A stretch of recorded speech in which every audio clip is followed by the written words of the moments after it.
வணக்கம் நண்பர்களே. இன்றைக்கி நம்மளோட புனிதம் யூடியூப் சேனலில் எந்த இடத்த பற்றி பார்க்க போகிறோம்னா, பல ஆச்சரியங்கள் மற்றும் அற்புதம் நிறைந்த ஒரு கோவிலை பற்றி தான் பார்க்க போகிறோம். அப்படி என்ன கோவில்னு யோசிக்கிறீங்களா?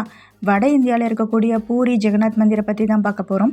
இந்த பூரி ஜெகநாத் யாருன்னு பார்த்திங்கன்னா, நம்மளோட கிருஷ்ணர் தாங்க அங்கே பூரி ஜெகநாத்தாக இருக்கிறாரு.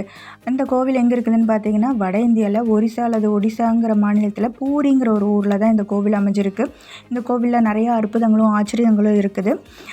ஸ்பெஷலாக சொல்லணுன்னா, மற்ற கோவிலை விட இந்த கோவிலில் இருக்கிற மூலவருக்கு தாங்க ரொம்ப சிறப்பு வாய்ந்தது. ஏன்னு கேட்டிங்கன்னா, மற்ற எல்லா கோவில்லையும் பார்த்திங்கன்னா கிருஷ்ணர் வந்து உலோகத்தால் செஞ்சுருப்பாங்க. அதாவது வெள்ளி, தங்கம், பித்தளைன்னு பல உலோகத்தால் செஞ்சுருப்பாங்க.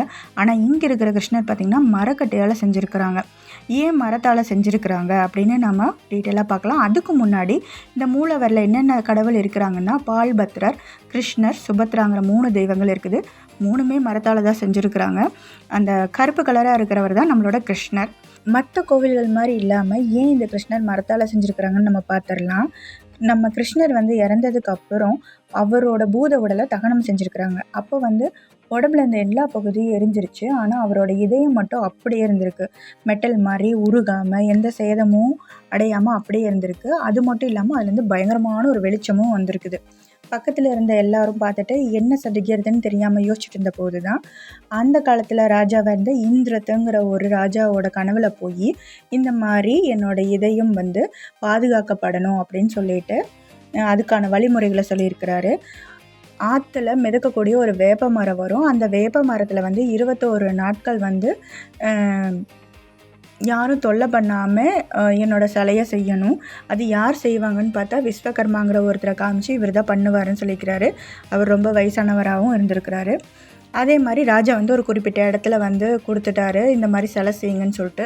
இந்த ராஜா 21 நாள் கழித்து போய் பார்க்கும்போது அந்த கிருஷ்ணரோட சிலை முழுசாக வந்து நிறைவடையலை. அதே மாதிரி அங்கே இருந்த அந்த தச்சர் வந்து காணாமல் போயிருக்கிறாரு.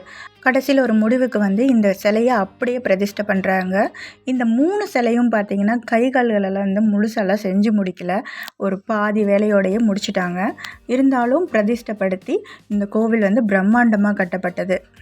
ஒவ்வொரு வருஷமே புதுசான கிருஷ்ணர் சிலையை உருவாக்குறாங்க. அப்படி உருவாக்கும் போது என்னென்னா, இந்த பழைய கிருஷ்ணர் சிலைக்குள்ளே இருக்கிற இதயத்தை எடுத்து புது சிலைக்குள்ளே வச்சு வழிபடுறாங்க. அதே மாதிரி இந்த 3 சிலைகளுமே வருஷம் வருஷம் புதுசாக செஞ்சு தான் வழிபட்டுட்டு இருக்காங்க. அடுத்த சிறப்பு இந்த கோவிலோட கோபுரம். இந்த கோபுரத்தில் இருக்கக்கூடிய விமானம் வந்து வெயில் அடித்தாலும் நிழல் வந்து தரையில் விழுகிறது கிடையாது. அப்புறம் இந்த கோபுரத்துக்கு மேலே சுதர்சன சக்கரை இருக்குது. அந்த சக்கரை வந்து நம்ம எந்த திசையிலேருந்து பார்த்தாலும் நம்மளை பார்க்குற மாதிரியே இருக்கும். அந்த சுதர்சன சக்கரத்துக்கு மேலே தான் ஒரு கொடி பறக்குது. இந்த கோவில் கொடியானது மற்ற கொடிங்க மாதிரி காற்றடிக்கிற திசையில் பறக்காமல் காற்றடிக்கிற எதிர் திசையில் பறக்கக்கூடிய ஒரு சிறப்பு வாய்ந்த கோவிலாக இருக்குது. இந்த கொடி வந்து தினமுமே சாயங்காலம் 5 to 6, அதாவது சூரியன் மறைகிற வேலையில் வந்து தினமுமே மாற்றுறாங்க. அதை பார்க்குறதுக்காகவே மக்கள் வந்து காத்துக்கிட்டு இருக்கிறாங்கன்னு சொல்லலாம். அடுத்து கோவில் பிரசாதம். இந்த பிரசாதம் பார்த்திங்கன்னா 7 அடுக்கு பானையில் செய்கிறாங்க. வேறு அடுப்பில் செஞ்சாலுமே இதோட டேஸ்ட்டு ஒரே மாதிரி இருக்குது. அது மட்டும் இல்லாமல் இந்த 7 அடுக்கு பானையும் ஒரே அடுப்பில் வச்சு சமைக்கிறாங்க. அப்படி சமைக்கும்போது நம்ம நார்மலாக சமைச்சோம்னா ஃபஸ்ட்டு பானை, செகண்டு, தேர்டு அப்படி தான் 7வது பானைக்கு போகும். ஆனால் இங்கே ரெடி ஆகிற சாப்பாடு வந்து 7, 6, 5, 4, 3, 2, 1ன்னு ஆப்போசிட் டைரெக்ஷனில் சமையல் ரெடி ஆகிட்டு வருது. அப்படி சமைக்கிற எல்லா உணவுமே கிருஷ்ணருக்கு வந்து படைக்கிறாங்க. படைச்சதுக்கப்புறம் அது ஒரு பெரிய கூடையில் வச்சு நம்ம ஊரில் சந்தை இருக்கும் இல்லைங்களா, மார்க்கெட்டு, அந்த மாதிரி ஒரு பிளேஸ்க்கு வருது. அங்கே பார்த்தா அவங்க சமைச்ச சாப்பாடுகளை வந்து முன்னையெல்லாம் ஃப்ரீயாக கொடுத்துட்டு இருந்தாங்க. இப்போ வந்து அங்கே சேல் பண்ணுறாங்க. நாங்கள் போகும்போது அங்கே வந்து சாப்பாடு 100 ரூபா. ஆனால் இப்போ என்ன ரேட்டில் இருக்குதுன்னு தெரில. அதே மாதிரி அந்த சாப்பாடு வந்து எக்காரணத்தை கொண்டும் மிச்சமாகறதில்ல. அப்படி மிச்சமானாலும் ஏதோ ஒரு வழியில் யாரோ ஒருத்தருக்கு போய் சேருன்னு நம்பப்படுது. அதே மாதிரி நடக்கிறதாவும் சொல்கிறாங்க. அடுத்து இந்த கோவிலோட திருவிழா பற்றி பார்த்துடலாம். இந்த திருவிழா என்னன்னு பார்த்திங்கன்னா, நான் சொன்னேன் இல்லையா முன்னாடியே, வருஷத்துக்கு ஒரு முறை கிருஷ்ணரோட உருவத்தை செஞ்சு மறுபடியும் அந்த இதயத்தை மாற்றுவாங்கன்னு. அப்படிப்பட்ட திருவிழா தாங்க இது. அந்த இதயத்திலேருந்து பயங்கரமான ஒளி வருங்கிற காரணத்தினால இதை மாற்றுற எல்லாருமே கண்ணை கட்டிட்டு அந்த இதயத்தை பார்க்காம தான் மாற்றி வைக்கிறாரு. ஒரு குறிப்பிட்ட குருக்கள் மட்டும்தான் உள்ளே போய் அந்த இதயத்தை மாற்றி வைக்கிறாங்க. அப்படி மாற்றி வச்சதுக்கப்புறம் தேர் திருவிழாவை கொண்டாடப்படுறாங்க. அப்படி கொண்டாடுற திருவிழா வந்து ஜூன் ஜூலை மாதத்துல தான் கொண்டாடிட்டு இருக்காங்க. இதில் பார்த்திங்கன்னா இந்த 3 தெய்வங்களுக்கும், அதாவது கிருஷ்ணர், பாலபத்ரர், சுமித்ரா, இந்த 3 தெய்வங்களுக்குமே 3 பெரிய மரத்தேர்கள் செஞ்சு இந்த திருவிழாவை கொண்டாடுறாங்க. இந்த 3 தேரில் ஃபஸ்ட்டு ஜெகநாத்தோட தேரை பற்றி பார்த்துடலாம். இந்த தேரோட பேர் பார்த்திங்கன்னா நந்தி கோசா. இது வந்து 16 சக்கரங்கள் இருக்கக்கூடிய ஒரு தேர். 832 துண்டுகளால் செஞ்சது. உயரம் வந்து 40.5 அடி, நீளம் 34.6 அடி, அகலம் 34.6 அடி. இது மேலே போத்திருக்கிற துணியோட கலர் பார்த்திங்கன்னா சிவப்பு, மஞ்சள். இதோட தேரோட காவலர் யாருன்னு பார்த்திங்கன்னா கருடன். தேரோட்டி யாருன்னா தாருகா. அடுத்து பாலபத்ரா தேர். இந்த தேரோட பெயர் வந்து தலத்வஜான்னு சொல்கிறாங்க. 14 சக்கரங்கள் கொண்டது. 763 துண்டுகளால் செஞ்சுருக்கிறாங்க. உயரம் 39.6 அடி, நீளம் 33 அடி, அகலம் 33 அடி. துணி கலர் வந்து சிவப்பு, பச்சை கலந்தது. இதோட காவலர் வந்து வாசுதேவா. தேரோட்டி வந்து மட்டாலி. அடுத்து சுமித்ராவோட தேர். தேரோட பேர் வந்து தேவ தலனா. 12 சக்கரங்கள் வந்து இருக்குது.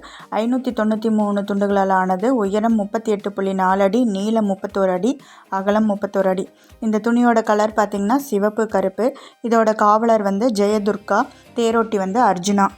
மொத்தமாக பார்க்கையில் இந்த கிருஷ்ணரோட தேர் வந்து ரொம்ப பெருசாகவும், 2 அடி உயரம் கம்மியாக பாலபத்ரரோட தேரும், அதை விட 2 அடி கம்மியாக சுமித்ராவோட தேரும் இருக்கிற மாதிரி ரெடி பண்ணுறாங்க.